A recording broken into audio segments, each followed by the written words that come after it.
Hi friends, ఈ ప్రపంచం ఎంతో అందమైనది. దాన్ని ఆస్వాదించడానికి మన రెండు కళ్ళు సరిపోవు. ఈ ప్రపంచంలో అందమైన ప్రదేశాలకు వెళ్ళాలని మనలో ప్రతి ఒక్కరు కోరుకుంటారు, కానీ ప్రతి ఒక్కరు దానికి ఎఫోర్డ్ చేయలేరు. చిన్నతనంలో కార్టూన్ ప్రోగ్రామ్స్ చూడడం వల్ల ఆ అందమైన ప్రపంచాన్ని మనం అనుభూతి చెందుతున్నాం. అందుకే ప్రపంచంలోని అందమైన ప్రదేశాలకు వెళ్ళలేని వాళ్ళు యూట్యూబ్లో, ఇన్స్టాగ్రామ్లో ఆ ప్రదేశాలను చూసి ఆ ఆనందాన్ని అనుభూతి చెందుతున్నారు. ప్రతిరోజు ప్రపంచంలోని ఏదో మూల ఏదో ఆసక్తికరమైన విషయం జరుగుతూనే ఉంటుంది, కానీ వాటిని మనం పెద్దగా పట్టించుకోము. కానీ మనలో చాలామంది ఈ ప్రపంచంలో అన్ని విషయాలు నాకే తెలుసు అనుకుంటారు, కానీ మన చుట్టూ జరుగుతున్న సంగతులు కూడా వారికి పెద్దగా తెలియవు. కాలక్షేపానికి మనం చూసే వెబ్ సిరీస్లోనే ఎన్నో డార్క్ రియాలిటీలు ఉన్నాయి. అంతెందుకు, ప్రపంచంలోని ఎంతో ఫేమస్ అయిన స్క్విడ్ గేమ్ సిరీస్లో ఉన్న డార్క్ రియాలిటీ ఏంటో మీకు తెలుసా? చిన్నప్పుడు మనం ఎంతో ఇష్టంగా తినే ఆహార పదార్థాలు ఇప్పుడు బయట షాపుల్లో ఎందుకు దొరకట్లేదో మీకు తెలుసా? ఈ ప్రపంచంలో ఒక కీటకం ఉంది. ఆ కీటకం మన ఇళ్లలోనే ఉంటుంది.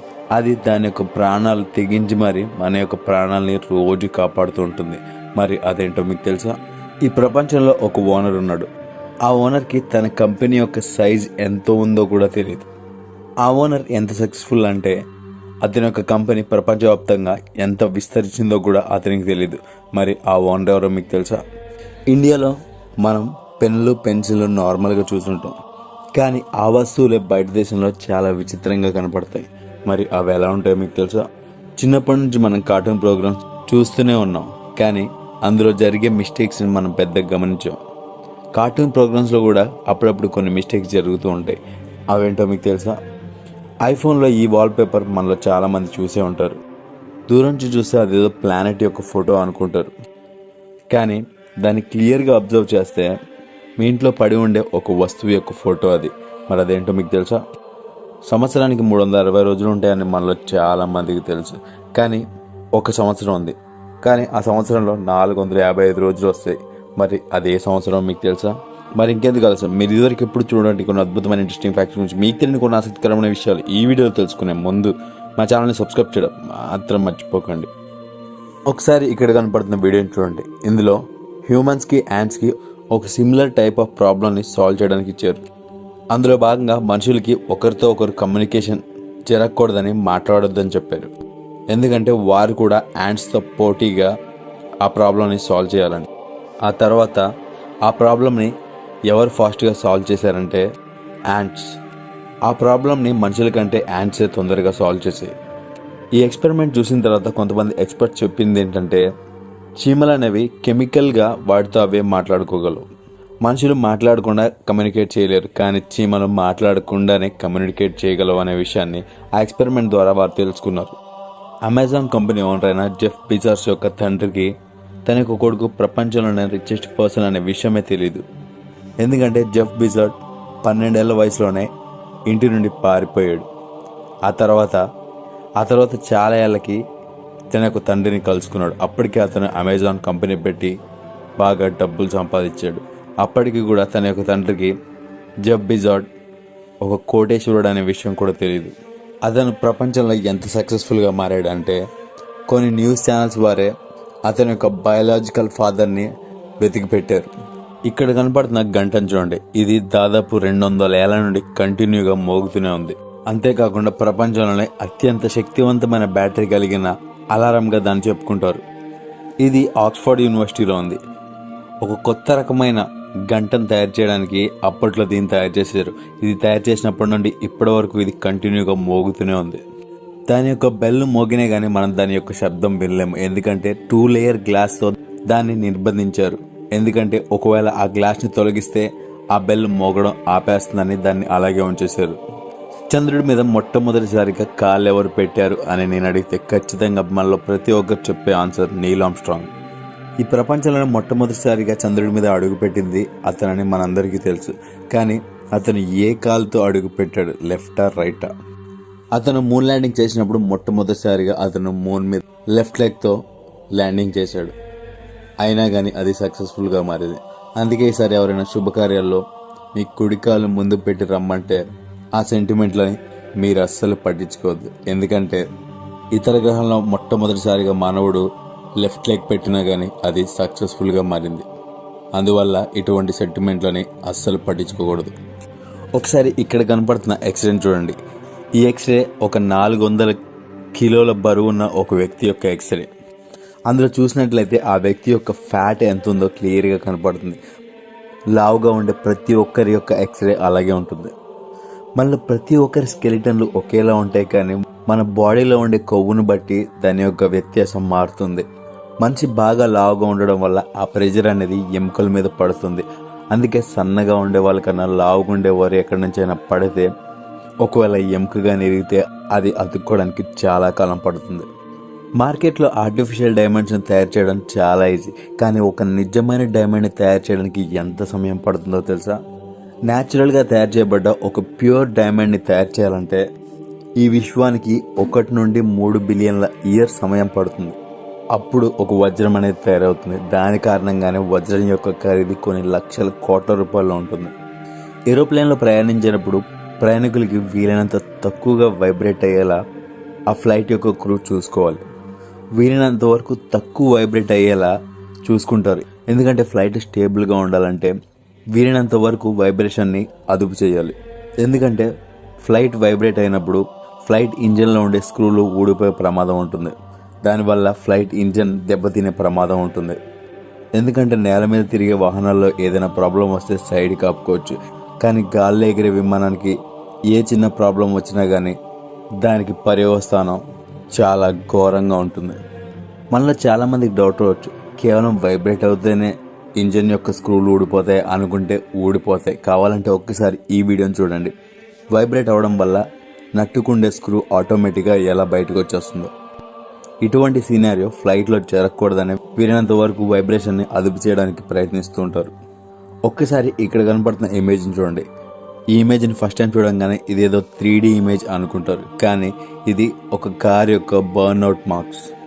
మంచులో వేగంగా వెళ్తున్న కార్కి హ్యాండ్ బ్రేక్ వేసి డ్రిఫ్ట్ కొడితే ఈ విధమైన అచ్చు రోడ్డు మీద పడింది. నిజంగా చూడడానికి ఇదేదో 3D పెయింటింగ్లో ఉంది కదా. రష్యాలో ఉండే ప్రజలు చాలా డైరెక్ట్గా ఉంటారు. దాని కారణంగానే వారిని చాలా రూడ్ పీపుల్ అని అంటూ ఉంటారు. ఈ ప్రపంచమంతా ఫోన్ వచ్చినప్పుడు హలో హాయ్ అంటారు, కానీ రష్యాలోని ప్రజలు మాత్రం హలో హాయ్ అనకుండా డైరెక్ట్గా ఐఎమ్ లిజనింగ్ అంటారు. హాయ్లు హలోలు కాకుండా డైరెక్ట్ టాపిక్లోకి వెళ్ళిపోతారు. వారితో ఫస్ట్ టైం ఎక్స్పీరియన్స్ చేసిన వారు వీరు చాలా రూడ్గా ఉన్నారేంటి అనుకుంటారు, కానీ అక్కడ వారికి అది చాలా నార్మల్ థింగ్. ఈ ఫ్యాక్ట్ వినడానికి కొంచెం వింతగా ఉంటుంది, కానీ వాస్తవానికి చాలా తిక్కిరిగా ఉంటుంది. ఫర్ ఎగ్జాంపుల్, మీరు ఒక అడవిలో ఉన్నారనుకోండి. అడవిలో మీకు ఒక దెబ్బ తగిలిందనుకోండి. అప్పుడు మీకు కట్టుకోవడానికి ఎటువంటి బ్యాండేజ్, కాటన్ లేకపోతే ఏం చేస్తారు? మనలో చాలామందికి దీని యొక్క ఆన్సర్ నో అనే చెప్తారు.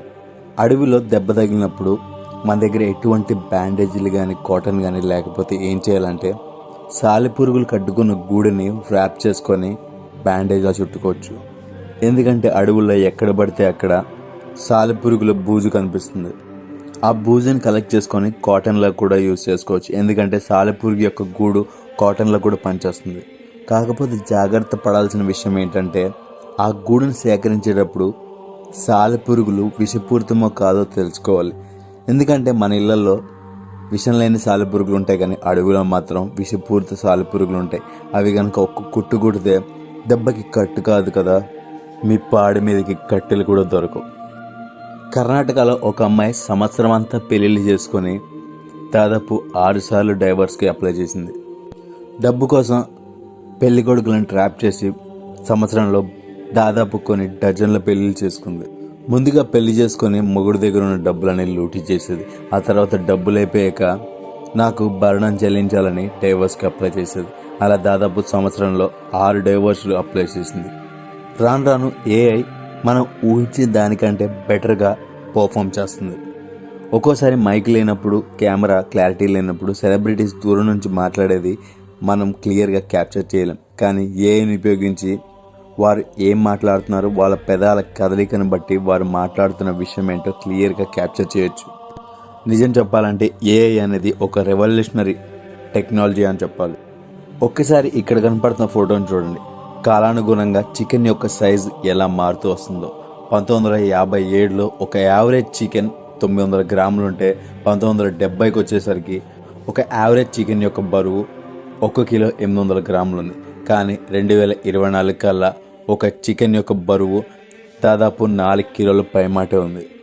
రాను రాను మనుషులు తినే ఆహారంలోనే పౌష్టికాహారం లేదు. కానీ ఈ కోళ్ళేంటి ఇంత ఇలా బలిసిపోతున్నాయి అనుకుంటున్నారా? వీటికి కూడా జెనెటిక్ ఇంజెక్షన్లు ఇచ్చి అలా బల్క్ అయ్యేలా తయారు చేస్తున్నారు.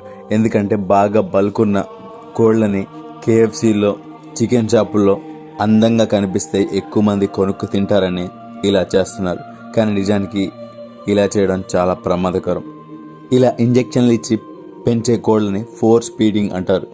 అలా ఇంజెక్షన్లు ఇవ్వడం, అలా స్టీరాయిడ్స్ ఇవ్వడం వల్ల సన్నగా ఉండే కోడి కూడా లావుగా కనబడుతుంది. కానీ లోపల మాత్రం డొల్లే.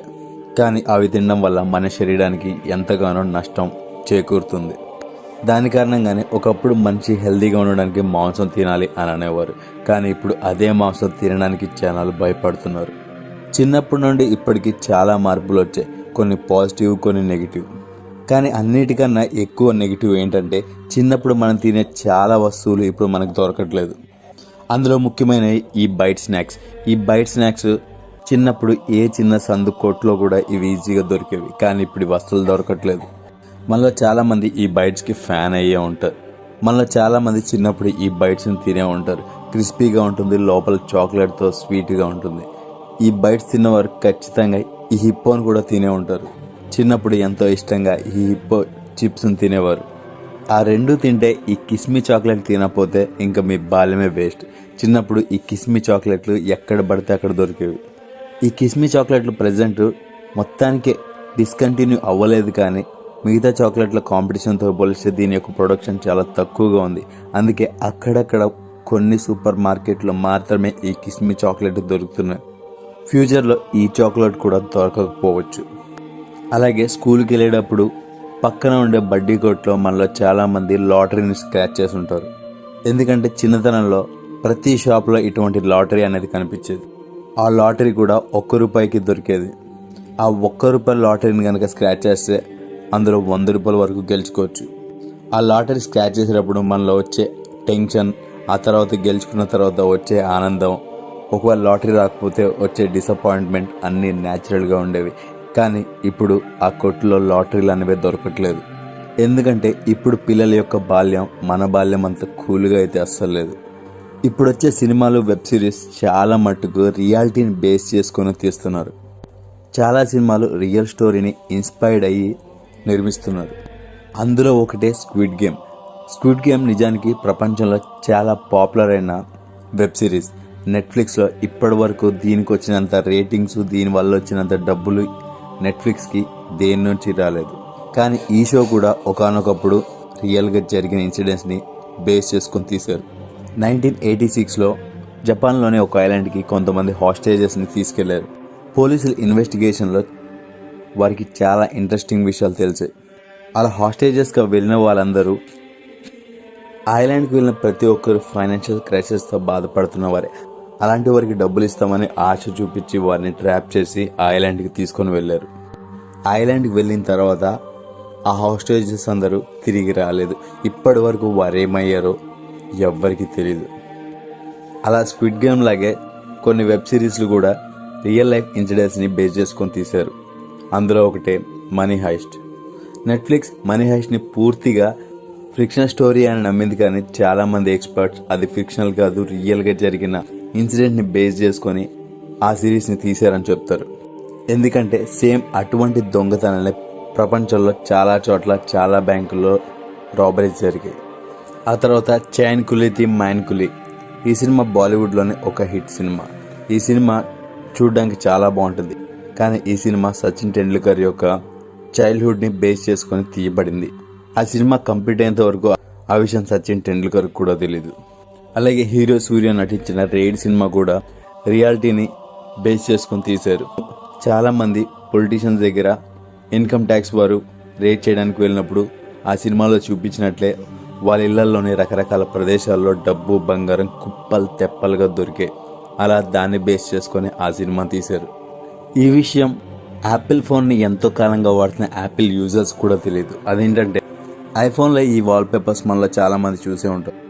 ఆ వాల్పేపర్స్ని మనం ఫస్ట్ టైం చూడంగానే ఇదేదో ప్లానెట్ యొక్క వాల్పేపర్స్ అనుకుంటాం. కానీ ఈ వాల్పేపర్స్ ప్లానెట్ యొక్క ఫోటో కాదు, అవి ఒక బబుల్ యొక్క ఫోటో. నమ్మకపోతే మీరే ట్రై చేసి చూడండి. మీరు ఏదైనా చిన్న కంటైనర్ తీసుకొని అందులో డిష్ వాష్ సోప్ వేసి ఒక 3 డ్రాపులు గ్లిజరిన్ అందులో వేస్తే అప్పుడు అది బబుల్లా కనబడుతుంది. అప్పుడు దాన్ని లైట్గా ఊదినప్పుడు ఆ బబుల్ క్లియర్గా కనిపిస్తుంది. అప్పుడు మీ యొక్క ఫోటోగ్రఫీ స్కిల్స్తో ఇలాంటి ఫోటోని తీయొచ్చు. సేమ్ అదే పనిని యాపిల్ చేసి వాల్పేపర్లో వాడుకుంది. మనలో చాలా మందికి ఇలా నకల్ క్రాక్ చేసే అలవాటు ఉంటుంది. ఖాళీ దొరికినప్పుడల్లా తమ యొక్క నకల్స్ని ఇలా క్రాక్ చేస్తూ ఉంటారు. మనలో చాలా మంది కూడా అప్పుడప్పుడు ఇలా నకల్స్ని క్రాక్ చేస్తూ ఉంటాం. అంటే తెలుగులో మెటుకులు ఇర్చడం. ఎక్స్పర్ట్స్ చెప్పిన దాని ప్రకారం ఎవరైతే ఎక్కువగా ఇలా మెటుకలు విరుస్తారో వాళ్ళ మెటుకల మధ్యలో ఉండే జాయింట్ టిష్యూస్ చాలా తొందరగా డ్యామేజ్ అవుతాయంట. దాని యొక్క ప్రభావం డైరెక్ట్గా వారి చేతి యొక్క గ్రిప్ మీద పడుతుంది. దానివల్ల చేతిలో బలం అనేది కోల్పోతారు. అందుకే ఈసారి మీరు మెటుకలు ఇచ్చేటప్పుడు ఒక్కసారి ఆలోచించుకోండి. అలా అని మొత్తానికే మెటుకలు ఇరవడం మానేయద్దు. అప్పుడప్పుడు మెటుకలు ఇరవచ్చు, కానీ అదే పనిగా మెటుకలు ఇరిస్తే మీ బోన్లోని టిష్యూయే పెద్ద ఇష్యూగా మారుతుంది. మనలో చాలామంది ఫ్యామిలీ మ్యాన్స్ ఉన్నారు. బయట మార్కెట్లో దొరికే కూరగాయలు, సబ్బులు, నూనెల యొక్క రేట్లు ఇంట్లో ఆడవాళ్ళ కన్నా మగవాళ్ళకి బాగా ఎక్కువ తెలుసు. ఆశ్చర్యకరమైన విషయం ఏంటంటే ఒక దేశంలో ఒక ప్రోడక్ట్ యొక్క ప్రైసు ఇతర దేశంలో ఆ ప్రోడక్ట్ యొక్క ప్రైస్తో సమానంగా అస్సలు ఉండదు. ఎక్కువైనా ఉండొచ్చు, తక్కువగా ఉండొచ్చు. ఫర్ ఎగ్జాంపుల్ ఇండియాలో ఒక డజన్ గుడ్లు మీకు 80 రూపాయలకి దొరుకుతుంది. కానీ అదే డజన్ గుడ్లు స్విట్జర్లాండ్లో 560 రూపాయలకి దొరుకుతాయి. అదే డజన్ గుడ్లు న్యూజిలాండ్లో అయితే 456 రూపాయలు పడుతుంది. అదే చైనాలో అయితే అదే డజన్ గుడ్లు 149 రూపాయలు దొరుకుతుంది. కానీ అదే గుడ్లు అని చెప్పలేం, అది ఒరిజినల్ డూప్లికేట్ మనకు సంబంధం లేదు. ఎందుకంటే చైనా గుడ్లను కూడా ఫేక్ చేస్తుంది. మనలో చాలామంది వాచెస్ని ఇష్టపడుతూ ఉంటారు. ఒకవేళ మీరు వాచ్ లవర్స్ అయితే మీకు ఖచ్చితంగా క్యాసియో వాచెస్ గురించి తెలిసే ఉంటుంది. కొన్ని రోజుల్లోనే ఈ కంపెనీ దాదాపు 50 సంవత్సరాలను కంప్లీట్ చేసుకోబోతుంది. ఆ అకేషన్లో ఆ కంపెనీ ఎటువంటి వాచ్ని లాంచ్ చేయబోతుందంటే ఆ కంపెనీ వాచ్ యొక్క మినీ వర్షన్ని తయారు చేస్తుంది. అంటే ఆ వాచ్ని మీరు రింగ్లో కూడా తొడుక్కోవచ్చు. అలాగే ఆ కంపెనీ ఏమని చెప్తుందంటే ఆ రింగ్ కూడా వాటర్ ప్రూఫ్గా ఉంటుందని చెప్తుంది. అలాగే అందులో ఒక రీప్లేసబుల్ బ్యాటరీ కూడా ఉంటుంది. ఒక్కసారి అందులో బ్యాటరీ వేస్తే 2 ఏళ్ల పాటు కంటిన్యూగా ఆ వాచ్ పనిచేస్తుంది. ఒక సంవత్సరంలో బిగ్గెస్ట్ డే అలాగే స్మాలెస్ట్ డే ఏదో మనకు తెలుసు. కానీ ఎవరైనా మీకు ఒక బిగ్గెస్ట్ ఇయర్ ఏదో తెలుసా అని అడిగితే మీరు ఆన్సర్ చెప్పగలరా? మనలో చాలామంది లీప్ ఇయర్ ఏమో అని ఆలోచిస్తూ ఉంటారు. ఎందుకంటే లీప్ ఇయర్లో ఒక రోజు ఎక్కువగా ఉంటుంది, అంటే 366 డేస్. కానీ అది కూడా కాదు. హిస్టరీలోనే అతిపెద్ద ఇయర్ 46 BC. ఆ సంవత్సరంలో 365 లేదా 366 డేస్ కాదు, ఏకంగా 455 డేస్ ఉన్నాయి. అంటే దాదాపు 100 రోజులు ఎక్కువగా ఆ ఇయర్ గడిచిపోయింది. నిజానికి అది జూలియస్ సీజర్ ఉండే కాలం. అప్పుడు అతనున్న ఆ సంవత్సరంలో క్యాలెండర్కి సీజన్కి అస్సలు మ్యాచ్ అవ్వట్లేదని అతను గమనించాడు. అంటే స్ప్రింగ్ సీజన్లో వింటర్ వస్తుంది, ఎండాకాలంలో వానలు పడుతున్నాయి, అస్సలు మ్యాచ్ అవ్వట్లేదు. ఈ ప్రాబ్లమ్ని సాల్వ్ చేయడానికి జూలియస్ సీజర్ 46 BC ఇయర్లో 2 ఎక్స్ట్రా మంత్స్ని యాడ్ చేశాడు. దానివల్ల ఆ ఇయర్ 455 డేస్ అయింది. మనం జాంబీ సినిమాలు చూసే ఉంటాం.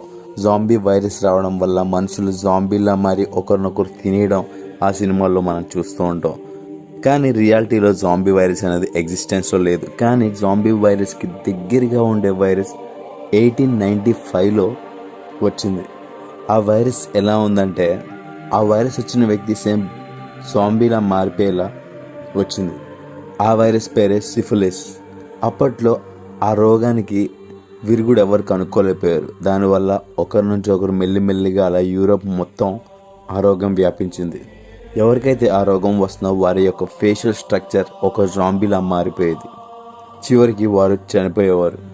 ఆ వైరస్ వచ్చిన వారు చాలా స్కేరీగా ఉండేవారు. మీరు ఒక వింటేజ్ షాప్కి వెళ్ళి ఒక వింటేజ్ బాక్స్ని కొని దాన్ని ఓపెన్ చేయకుండా అలాగే చాలా కాలం పాటు అలా ఉంచేస్తే చివరికి అది ఒక వింటేజ్ బాక్స్ కాదు అని మీకు తెలిస్తే మీరు ఎలా ఫీల్ అవుతారు? అలాంటి సిచ్యువేషన్ జెరూసలేంలో జరిగింది. జెరూసలేంలోని ఒక వింటేజ్ లవర్ 900 ఏళ్ల క్రితం తయారు చేయబడ్డ ఒక గుండును చాలా జాగ్రత్తగా కాపాడాడు. కానీ కొన్ని రోజుల తర్వాత అతనికి తెలిసిన విషయం ఏంటంటే అది ఒక గుండు కాదు, అది ఒక హ్యాండ్ గ్రెనేడ్ అని. వింటేజ్ వస్తువు కాబట్టి దాంట్లో ఏముందో చూడాలనే ఆసక్తి ఉండొచ్చు, కానీ అతను అది ఓపెన్ చెయ్యకుండా తన యొక్క ప్రాణాలని కాపాడుకున్నాడు. ఒకవేళ ఆతృతే కనుక అతనికి ఉండుంటే అది పాటికి పేలి అతను చనిపోయేవాడు. ఒకే కీబోర్డ్ని ఇద్దరు వ్యక్తులు ఒకేసారి ఉపయోగించవచ్చా అని నేను మీకు చెప్తే ఇడిగాన పిచ్చా అని మీరు అనుకోవచ్చు. కానీ ఇప్పుడు అది పాసిబులే. ఎందుకంటే గూగుల్ ఇప్పుడు ఒక కొత్త అడ్వాన్స్డ్ కీబోర్డ్ని తయారు చేసింది. దాన్నే డబుల్ సైడెడ్ కీబోర్డ్ అంటారు. దాన్ని ఏ విధంగా డిజైన్ చేశారంటే ఒకేసారి మల్టిపుల్ పర్సన్స్ దాన్ని ఉపయోగించే విధంగా ఆ కీబోర్డ్ని డిజైన్ చేశారు. పెద్ద పెద్ద పాప్ బ్యాండ్ కంపెనీలు వెనకాల ఉండే స్టోరీలు అన్నీ ఒకేలా ఉంటాయి. అదేంటంటే స్టార్టింగ్లో వారు ఎంత కష్టపడి పాప్ బ్యాండ్ పెడతారు, ఆ తర్వాత వారి యొక్క పాటలు హిట్ అయ్యి ప్రజల్లో బాగా ఫేమస్ అవుతారు. ఆ తర్వాత వాళ్ళే విడిపోయి ఆ ఫేమస్ పాప్ బ్యాండ్ని అక్కడికక్కడ ఆపేస్తారు. ఇలా ఒకటి కాదు, చరిత్రలో చూసుకున్నట్లయితే అన్ని పాప్ బ్యాండ్ల పరిస్థితి అంతే. కొన్నిసార్లు పబ్లిసిటీ స్టంట్లా కూడా వారు క్రియేట్ చేస్తూ ఉంటారు. అలాంటిదే ఒక పాప్ బ్యాండ్ చరిత్రలో ఉండేది. ఆ బ్యాండ్కి ప్రజల యొక్క ఆదరణ ఎంతో లభించింది. కానీ ఒకసారి ఆ బ్యాండ్లోని క్రూ మెంబర్స్ విడిపోయారు, కానీ మళ్ళీ ఎప్పుడూ కలవలేదు.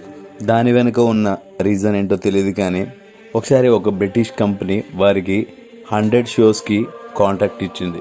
వాళ్ళు రీయూనియన్ అయ్యి ఆ 100 షోలు కనుక చేస్తే వారికి $100 మిలియన్ ఇస్తామని చెప్పింది. కానీ ఆ బ్యాండ్ మెంబర్స్ మధ్య గొడవలు ఏమున్నాయో తెలియదు, కానీ వారు అంత అమౌంట్ని కూడా రిజెక్ట్ చేశారు. అప్పటి నుండి ఇప్పటి వరకు ఆ బ్యాండ్ మెంబర్స్ రీయూనైట్ అవ్వనే లేదు. ఒకసారి ఇక్కడ కనపడుతున్న ఫోటోని చూడండి. ఇది స్టీల్తో తయారు చేసిన బొమ్మ అనుకుంటున్నారు కదా, అలా అనుకుంటే మీరు పొరపడట్టే.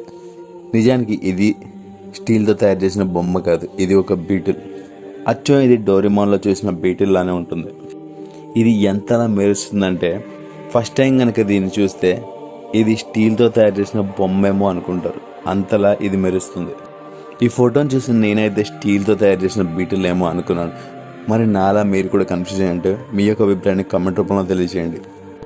నెట్ఫ్లిక్స్ అనగానే ఇప్పుడు అందరి దృష్టిలో వచ్చేది అది ఒక స్ట్రీమింగ్ ప్లాట్ఫామ్. కానీ 1997లో ఎప్పుడైతే నెట్ఫ్లిక్స్ లాంచ్ అయిందో నిజానికి అప్పుడు నెట్ఫ్లిక్స్ అనేది స్ట్రీమింగ్ ప్లాట్ఫామ్ కాదు. అప్పుడు నెట్ఫ్లిక్స్ DVD రెంటల్ సర్వీస్ని ప్రొవైడ్ చేసేది. నెట్ఫ్లిక్స్ తయారు చేసినప్పుడు దాని యొక్క మొట్టమొదటి వెబ్సైట్ ఈ విధంగా కనిపించేది. యూజర్స్ ఆ వెబ్సైట్లోకి వెళ్ళి వాళ్ళకి నచ్చిన మూవీని సెలెక్ట్ చేసి మూవీని కనుక సెలెక్ట్ చేసుకుంటే ఆ కంపెనీ వారు ఆ సినిమా యొక్క DVDని కొరియర్ ద్వారా యూజర్కి పంపించేవారు. ఆ తర్వాత 2007లో మెల్లిమెల్లిగా నెట్ఫ్లిక్స్ ఆన్లైన్ స్ట్రీమింగ్ని స్టార్ట్ చేసింది. అంటే DVDలు ఇంటికి పంపకుండా వాళ్ళకి నచ్చిన సినిమాలు అక్కడే ప్లే అయ్యే విధంగా డిజైన్ చేసింది. కానీ ఇప్పుడు నెట్ఫ్లిక్స్ ప్రపంచంలోనే ఒక స్ట్రీమింగ్ జాయింట్గా మారిపోయింది. ఒకవేళ ఒక ఇండియన్ నేను జీవితంలో ఒక్కసారి కూడా ట్రాఫిక్ జామ్ని చూడలేదు అని చెప్తే ఖచ్చితంగా అతను అబద్ధమైన చెప్పి ఉండాలి, లేకపోతే అతను చైనాలో అయినా ఉండాలి. ఎందుకంటే ఒక్కసారి ఇక్కడ కనపడుతున్న వీడియోని చూడండి. ఈ వీడియో చైనాలోది. రోడ్డు మధ్యలో ఉండే టైడల్ లైన్ దానికి అది ఆటోమేటిక్గా మూవ్ అవుతుంది. ఇటువంటి మ్యాజికల్ లైన్స్ కేవలం మీకు చైనాలోనే కనిపిస్తాయి. ట్రాఫిక్ ఫ్లోని బట్టి వాటికి అవే అడ్జస్ట్ అవుతూ ఉంటాయి. ఇవి ఎటువంటి లేన్ అయినా పెద్దగా కానీ చిన్నగా కానీ చేసి ట్రాఫిక్ని ఆటోమేటిక్గా కంట్రోల్ చేయగలవు. మరి మీరేమనుకుంటున్నారు? మరి ఇండియా కూడా ఈ టెక్నాలజీని అడాప్ట్ చేసుకుంటే ఎలా ఉంటుంది? మీ యొక్క అభిప్రాయాన్ని కమెంట్ రూపంలో తెలియజేయండి. మీరు ఇప్పటివరకు చాలా రకాల CCTV కెమెరాలు చూసే ఉంటారు. అందులో ముఖాన్ని గుర్తించే కెమెరా లెన్స్ ఉంటాయి. ఆ కెమెరాలు మనుషుల యొక్క ముఖాన్ని గుర్తుపట్టి పనిచేస్తాయి. కానీ ఇప్పుడు ఆ కెమెరాలన్నీ అవుట్డేటెడ్గా అయిపోయాయి. ఎందుకంటే ఇప్పుడు ఆ పనులు ఫోన్లు కూడా చేస్తున్నాయి. అందుకే యాపిల్ ఇప్పుడు ఒక రకమైన కెమెరాని లాంచ్ అయిపోతుంది. ఆ కెమెరాలో మనుషుల యొక్క ఫేస్ని రికగ్నైజ్ చేయకుండానే బాడీ లాంగ్వేజ్ని బట్టి ఆటోమేటిక్గా రికగ్నైజ్ చేయగలవు. ఒకవేళ ఈ కెమెరాని కనుక మీ ఇంటి బయట కనుక పెడితే ఆ కెమెరా మీ ఇంటి చుట్టుపక్కల ఉండే వారి యొక్క ఫేస్ రీడింగే కాకుండా వాళ్ళ నడిచే విధానం, వాళ్ళ యొక్క వాకింగ్, వాళ్ళ యొక్క బాడీ సైజుని బట్టి కూడా ఆ కెమెరా వారిని గుర్తించగలదు. వారి మీద ఏమాత్రం కొంచెం డౌట్ వచ్చినా కానీ వారి గురించి నోటిఫికేషన్ మీ యొక్క యాపిల్ యొక్క ట్యాబ్లో అది పంపించేస్తుంది. మీకు ఇప్పుడు చిన్న స్టోరీ చెప్పబోతున్నా. అదేంటంటే కొన్ని లక్షల సంవత్సరాలైనా కానీ ఏమాత్రం చెక్కు చెదరకుండా ఉండేలా ఒక స్టోరేజ్ని తయారు చేయబోతున్నారు. అది కూడా చైనా వారు. చైనా యొక్క రీసెర్చర్స్ డేటా స్టోర్ చేయడానికి ఒక కొత్త టెక్నిక్ని కనుగొన్నారు. ఎన్నో రీసెర్చ్లు చేసిన తర్వాత వారు కనుగొన్నది ఏంటంటే ఒక చిన్న డైమండ్ ముక్కలో 1.8 TB డేటాని స్టోర్ చేయొచ్చని వారు కనుగొన్నారు. అది కూడా కొన్ని లక్షల సంవత్సరాల పాటు జాగ్రత్తగా సేఫ్గా ఉండేలా వారు ఆ టెక్నాలజీని రూపొందించారు. అంటే డైమండ్ ద్వారా మన రాబోయే తరాలకి డేటాని ప్రిజర్వ్ చేస్తున్నారు. మీలో ఎంతమంది కార్టూన్ లవర్స్గా ఉన్నారు? నేనైతే చిన్నప్పటి నుండి కార్టూన్ ప్రోగ్రామ్స్ చూస్తూనే ఉన్నా. మనం ఎన్ని కార్టూన్ ప్రోగ్రామ్స్ చూసినా కానీ వాటిని చూసి ఎంజాయ్ చేస్తాం, కానీ వాటి వెనక జరిగే మిస్టేక్స్ని పెద్దగా గమనించాం. ఎందుకంటే కార్టూన్స్ తయారు చేసేటప్పుడు అనేక మిస్టేక్స్ అనేవి జరుగుతూ ఉంటాయి. ఇక్కడ కనపడుతున్న పోస్టర్ని చూడండి. ఈ పోస్టర్లో నోబితాకి వచ్చిన మార్క్స్ 0, కానీ అక్కడున్న ఆన్సర్స్ అన్నీ కరెక్టే. అయినా కానీ నోబితాకి 0 వచ్చింది. అక్కడితో డోరేమాన్ యొక్క క్రియేటర్స్ ఆగలేదు. ఒక్కసారి ఇక్కడ కనపడుతున్న క్లిప్ని చూడండి. ఇందులో షిజుకా యొక్క జడలో కూడా స్కెలిటన్ కనిపిస్తుంది. మన యొక్క హెయిర్స్ స్కెలిటన్ ఫ్రీగా ఉంటాయి, కానీ అయినా కానీ ఆ బొమ్మలో హెయిర్ని కూడా స్కెలిటన్లో చూపించారు. ఇటువంటి మిస్టేక్స్ షిన్చాన్ ప్రోగ్రాంలో అయితే కుప్పలు తెప్పలుగా ఉన్నాయి. ఇందులో షిన్చాన్ యొక్క నేబర్కి రైట్ సైడ్లో దెబ్బ తగిలితే నెక్స్ట్ సీన్లో ఆ దెబ్బ షిఫ్ట్ అయ్యి లెఫ్ట్ సైడ్లో కనిపిస్తుంది. ఈ లెఫ్ట్ ఆర్ రైట్ యొక్క మిస్టేక్లు కేవలం షిన్చాన్ ప్రోగ్రాంలోనే కాదు, బెంటన్ క్రియేటర్స్ కూడా అలాంటి మిస్టేక్స్ ఎన్నో చేశారు. బెంటన్ ఓమ్నిట్రిక్స్ వాచ్ని కొన్నిసార్లు రైట్ సైడ్లో ధరించినట్లు కనిపిస్తే కొన్ని సీన్లో లెఫ్ట్ సైడ్లో ఉన్నట్లుగా కనిపిస్తుంది. ఇక ఆగి అండ్ ద కాక్రోచ్ విషయానికి వస్తే నా ఫేవరెట్ ప్రోగ్రామ్ లిస్ట్లో ఇది ఒకటి. ఇందులో కూడా చాలా మిస్టేక్స్ ఉన్నాయి. అందులో వాళ్ళ యొక్క ఇల్లు బయట నుంచి చూస్తే చాలా చిన్నగా కనిపిస్తుంది. అంటే 3 to 4 BHK ఇల్లులా అది కనిపిస్తుంది. కానీ ఆ ఇంటి లోపల జరిగే సీన్స్ చూస్తే మొత్తం ప్రపంచం అంతా ఆ ఇంట్లో ఉన్నట్లుగానే ఉంటుంది. మీరు ఎప్పుడైనా గమనించారా? ఇండియాలో కాకుండా బయట దేశాల్లో స్కూల్లో ఉపయోగించే స్టేషనరీ వస్తువులు ఏ విధంగా ఉంటాయో ఒకసారి ఇక్కడ కనపడుతుందని చూడండి. ఇది జపాన్ దేశంలో ఉపయోగించే స్టాప్లర్. ఈ స్టాప్లర్ ఇండియాలో ఉపయోగించే స్టేప్లర్లా కాకుండా రకరకాల డిజైన్లో ఇది స్టేపుల్ చేయగలదు. అంటే అందులోపల పిన్నులు లేకుండానే పేపర్ని అది స్టేపుల్ చేయగలదు. అంటే స్టేషనరీ విషయంలో ఇండియా కంటే జపాన్ ఎంతో ముందుంది. కానీ జర్మనీ జపాన్ కంటే ముందుంది. ఒక్కసారి ఇక్కడ కనపడుతున్న క్యాలిక్యులేటర్ని చూడండి. చూడడానికి ఎంతో ఎస్థెటిక్గా ఉంది కదా. దీన్ని తయారు చేసింది కూడా జర్మనీ వారే. జర్మనీ వాళ్ళు యుద్ధాల్లో ఎక్కువగా పాల్గొంటారు. అలాగే వారి యొక్క స్టేషనరీ ప్రొడక్ట్స్ కూడా ఎంతో విచిత్రంగా ఉంటాయి. ఒక్కసారి ఇక్కడ కనపడుతున్న షార్ప్నర్ని చూడండి. ఈ షార్ప్నర్ చూడడానికి యుద్ధంలో ఉపయోగించే ఒక ఐటెంలా కనిపిస్తుంది. జపాన్ ఎంత యాస్థెటిక్ ప్రోడక్ట్ని తయారు చేసినా కానీ బెస్ట్ అవార్డు మాత్రం ఇటలీకి ఇవ్వాలి. ఎందుకంటే ఇటలీలో ఉపయోగించే స్టేప్లర్ ఎక్కువ పేజీలు ఉన్న బండిల్ని కూడా ఈజీగా స్టేపుల్ చేయగలదు. ఇక ఇన్నోవేషన్స్ గురించి మాట్లాడుకుంటే రష్యాకి చెందిన ఈ పెన్సిల్ గురించి ఖచ్చితంగా చెప్పుకోవాల్సిందే. ఈ పెన్సిల్ కూడా చూడడానికి ఎంతో అందంగా ఉంటుంది. కానీ ప్రపంచంలో అత్యంత వరస్ట్ స్టేషనరీ ఏదంటే నార్త్ కొరియా యొక్క స్టేషనరీ. ఎందుకంటే నార్త్ కొరియాలోని ప్రతి స్టేషనరీ షాప్లో ప్రతి బుక్ మీద కింగ్ జాంగ్ ఉన్ యొక్క ఫోటో అచ్చు వేయబడి ఉంటుంది. అలా ఎందుకు చేస్తారంటే ఆ దేశం యొక్క ప్రజలు కేవలం వారి గురించే తెలుసుకోవాలి, అంతేకాకుండా వారి యొక్క జీవితం మొత్తం వాళ్ళే అన్నట్లుగా జీవించాలని వాళ్ళు అలా చేస్తారు. ఎందుకంటే నార్త్ కొరియా ఒక నియంత్ర దేశంగా పిలువబడుతుంది. ఒక దేశాన్ని 3 తరాల పాటు నియంత్రణ పాలిస్తే ఆ దేశం యొక్క పరిస్థితి ఏ విధంగా ఉంటుందో నార్త్ కొరియా యొక్క పరిస్థితి కూడా ఇప్పుడు అలానే ఉంది. కేవలం స్టేషనరీలోనే వారి యొక్క ఫోటోలు కాదు, న్యూస్ పేపర్లు, గ్రంథాలయాల్లో, రోడ్ల మీద ఎక్కడ పడితే అక్కడ కింగ్ జాంగ్ ఉన్ యొక్క ఫోటోలు కనిపిస్తాయి. వారికి జాతీయ జెండాకి ఇచ్చినంత రెస్పెక్ట్ ఇవ్వాలి. ఏమాత్రం వారికి రెస్పెక్ట్ ఇవ్వకపోయినా కానీ వారిని తీసుకెళ్ళి జైల్లో పడేస్తారు. అంతెందుకు స్కూల్లోని ప్రతి క్లాస్ రూమ్లో కింగ్ జాంగ్ ఉన్ యొక్క గ్రాండ్ పేరెంట్స్ ఫొటోస్ ఖచ్చితంగా ఉండాలి. అది ఒక రూల్గా అక్కడ భావిస్తారు. చూశారు కదా, మీరు ఇదివరకు ఎప్పుడు చూడబట్టి కొన్ని అద్భుతమైన ఇంట్రెస్టింగ్ ఫ్యాక్ట్స్ గురించి మీకు తెలియని కొన్ని ఆసక్తికరమైన విషయాలు ఈ వీడియో కనుక మీకు నచ్చినట్లయితే లైక్ చేయండి, షేర్ చేయండి. అండి మరికొన్ని ఆసక్తికరమైన విషయాల గురించి తెలుసుకోవాలనుకుంటే మా ఛానల్ని సబ్స్క్రైబ్ చేయడం మాత్రం మర్చిపోకండి. Thank you for watching.